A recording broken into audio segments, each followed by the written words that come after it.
여야 5당 원내대표들이 방미 일정을 모두 마치고 돌아왔습니다. 이번 방문은 여야가 국익을 위해 뜻을 같이 했던 의미 있는 시간이었습니다. 미국 현지 의회의 정부 관계자들도 초당적 외교에 나선 여야 원내대표들을 보면서 모두 놀라워했습니다. 3박 5일 동안 18개의 공식 일정을 소화할 정도로 정말 바쁘게 움직였습니다. 의미 있는 성과도 많았습니다. 정부의 윌버로스 상무부 장관을 비롯한 국방부, 국무부 차관, 그리고 의회의 공화당의 메카시 대표, 그리고 민주당의 스탠리 호이어 민주당 원내대표를 비롯한 의회의 지도자들을 만나면서 한반도 평화와 통상 문제에 대한 우리 입장을 적극적으로 설득하고 이해를 구했습니다. 저를 비롯한 여야 원내대표들은 이번 방미를 통해 국익을 위한 초당적 외교가 어느 때보다 중요하다는 것을 다시 한번 느꼈습니다. 앞으로도 의원 외교를 통해서 많은 소통이 필요하다는 것을 이번에 느꼈습니다. 초당적 외교의 정신이 앞으로도 국회에서 계속 이어지기를 바랍니다. 오늘부터 사흘간 김선수 후보자를 시작으로 대법원 후보자 3분에 대한 인사청문회가 진행됩니다. 그런데 벌써부터 인사청문회를 정치 공세의 장으로 만들려는 시도가 나오고 있습니다. 일부 야당은 시대착오적인 사상 검증까지도 이야기하고 있습니다. 인사청문회를 정쟁의 장으로 악용하는 일이 있어서는 안 됩니다. 이번 청문회는 대법원의 개혁과 변화를 추진하기 위한 중요한 자리입니다. 그동안 대법원이 사회적 약자와 여성, 인권 등 시대 변화와 다양성을 적극 반영해야 한다는 국민들의 요구가 높았습니다. 하지만 대법관 구성이 보수 일변도이다 보니 이런 요구가 충족되지 못했던 것이 사실입니다. 오죽하면 매번 대법관 선임 때마다 서울대 출신 50대 남성으로만 채워진다는 뜻에서 서운함이란 말까지 나오겠습니까?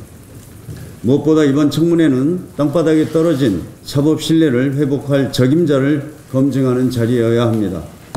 아시다시피 양승태 전 대법원장과 전임 대법원 핵심 관계자들이 저지른 사법농단으로 대법원에 대한 국민의 불신이 극에 달하고 있습니다. 상고법원 도입을 위해 청와대와 재판 거래를 하고 민변 소속 변호사와 법관, 교수들을 블랙리스트로 묶어 관리했다는 의혹은 정말 충격적입니다. 이제라도 대법원이 공정하고 독립적인 사법부 최고 기관으로 거듭날 수 있도록 원칙과 소신을 갖춘 대법관을 선임해야 합니다. 그런 점에서 이번 후보자들은 국민이 기대하는 사법개혁과 변화를 이끌 적임자들입니다. 30년 노동 인권의 외길을 걸어온 김선수 후보자, 여성 아동 권익보호에 힘써온 노정희 후보자, 비서울대 비법원 행정처 출신인 이동원 후보자는 한쪽으로 치우친 대법원의 균형을 바로잡을 수 있는 분들입니다.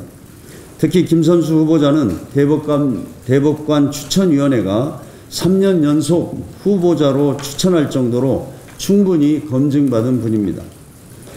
양승태 사법부의 사찰 피해자이기도 합니다. 양승태 사법부의 사법농단을 바로잡고 대법원을 대법원답게 만들기 위해서는 이번 새 후보자가 반드시 국회 인준을 받아야 합니다. 야당도 인사청문회를 통해 능력과 자질을 따져야지 무조건 안돼만을 외쳐서는 안 될 것입니다. 지난 20일 청와대가 기무사 촛불 계엄에 대한 추가 문건을 공개했습니다. 미국 방문 기간에 이 소식을 전해 듣고서 정말 충격을 금할 수 없었습니다. 청와대가 공개한 추가 문건의 세부 내용을 보면 그간 계엄 문건은 단순 대비 문건이라는 기무사와 전 정권 군 수뇌부의 변명이 명백한 거짓이었음이 드러났습니다. 언론 보도 통제와 국회의원 구속 시나리오까지 짜놓았다는 것만 봐도 사실상 내란 음모이자 헌정 쿠데타를 시도했다는 것으로 볼 수밖에 없습니다. 어떤 성역도 없이 철저한 수사가 이루어져야 합니다.